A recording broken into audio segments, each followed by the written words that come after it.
freaking eyeballs. Woo, yeah. Yeah, I dropped something.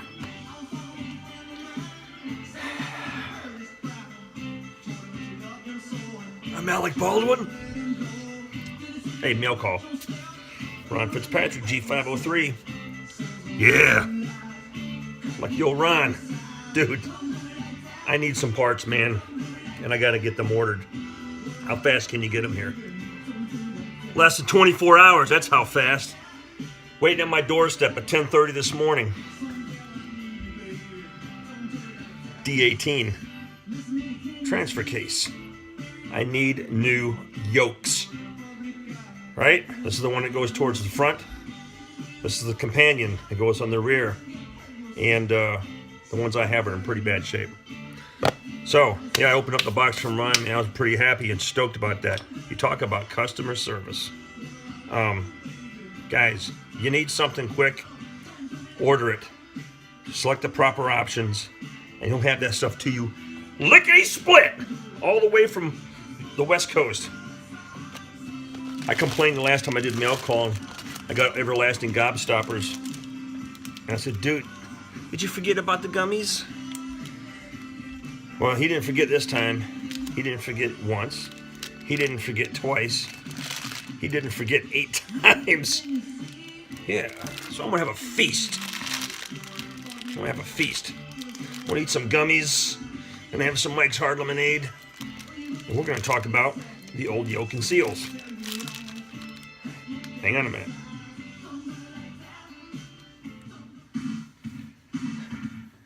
Hey.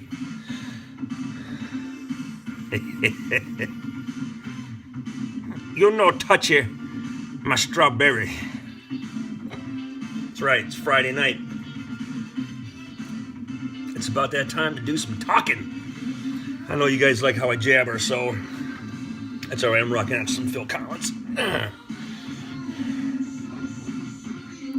Yeah, transfer case. Here's another one.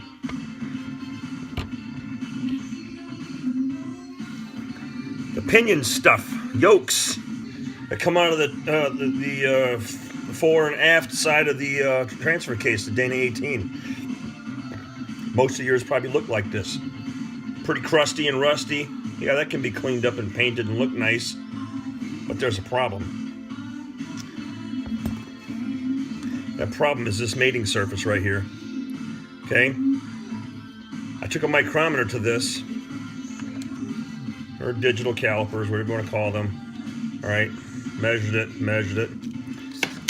And I discovered that the top surface and bottom surface are the same size. They're 1.5 inches and some change. When you measure the center where the seal rides, there's a difference of 0.006 of an inch smaller. How did that happen? Well, over time, after somebody pulled out the old school seal, which as a matter of fact, this one didn't have, it still had the old seal on it. So it's never been changed. Kind of has a leather surface in there. It's made out of leather. And it gets old, it wears down on this thing because dirt and grime gets in there. It acts as an abrasive. So as this is spinning, it's just very, very lightly chewing away at it. I mean, you may as well stick sandpaper on there and let it go to town. So, you buy your Jeep. You're pumped up, you're excited, you notice you got some drips around. You know, people like to say, the Jeep's just marking its spot. That's normal, everybody's gonna have that problem. That's BS, man, okay? You can fix this problem, very simple. But you gotta take a couple things into consideration, right? You could reuse that if you sleeved it, or if you bought a very specific seal, which I'll show you in a minute. But most people end up buying these, these kits, the gasket kits, and they come with seals and everything. The problem is that these seals that you buy have a single lip in them. You see that lip? All right.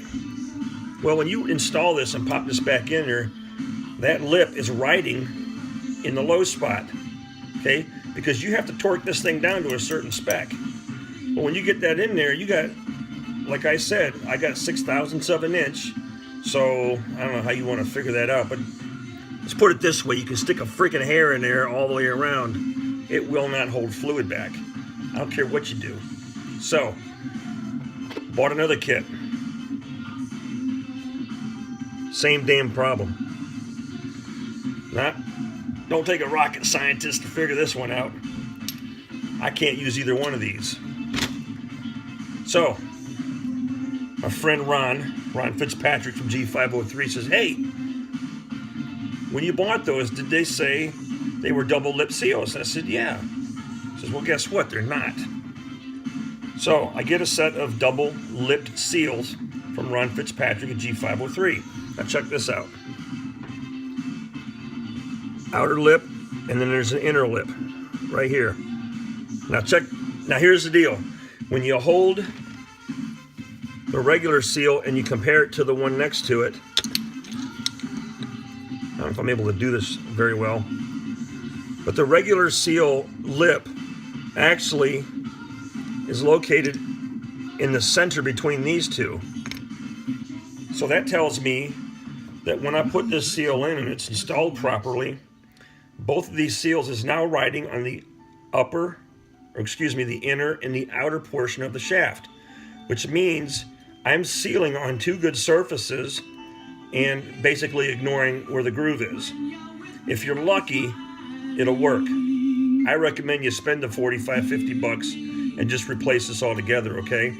But like I said, moisture gets in there, dirt gets in there, it starts to get scratchy and then growls away at it. This was missing a felt seal that goes in there. That's supposed to help keep some debris out. And so it just gets worn out. Now, here's what a new one looks like. Ain't that the most beautiful thing you ever saw? That's right. Comes complete with a felt seal. Has a beautiful mating surface.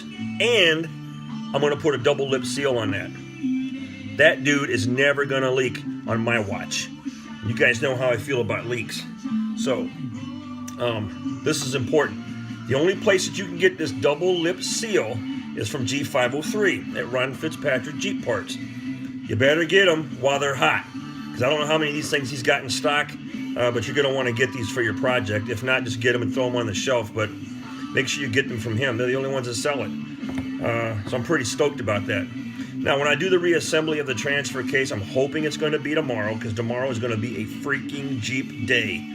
Mama's going out of town, my daughter's going to a friend, and this guy is going to be in a freaking garage. That's right. So, again, go ahead and just spend an extra couple bucks and get the replacements, all right? And then put the proper seals in, and you shouldn't have a problem. Just remember that when you do install this, clean this mating surface up really nice, get some brake cleaner and get all that funky crap off of it, and do the same thing with the shaft that it's going to go on. Put a little silicone on here, some black RTV, and put it into place. What that'll do is that will help prevent the wicking effect that you get with oil trying to get out through the splines. So now you've sealed this up, but now you notice you got a little residue coming out of here. You don't want this thing to leak, because this particular flange, which is a companion flange, is located right in the mix with your parking brake. And you don't need fluid getting on the parking brake shoes, okay? So, little tip. Clean the inside of these splines, get some RTV on it, and get it on there, all right? Extra insurance. It doesn't cost you anything extra, just do it, all right? And that's it. So, yeah, I got this one in, and I got double lip seals for both sides. Here's the other yoke. Didn't come with a felt, but I've got extra felts. All right? So, that's pretty much it. I'll see everybody tomorrow. I'm going to set up 2 cameras. I want to use this one here, my iPhone, to document what we're working on as best I can in sequences. And I want to have my GoPro set up in the corner of the garage on time-lapse. So you can watch me just zip back and forth while I'm working on everything. So hopefully that'll provide you with some good entertainment. Hey, I love this old stuff.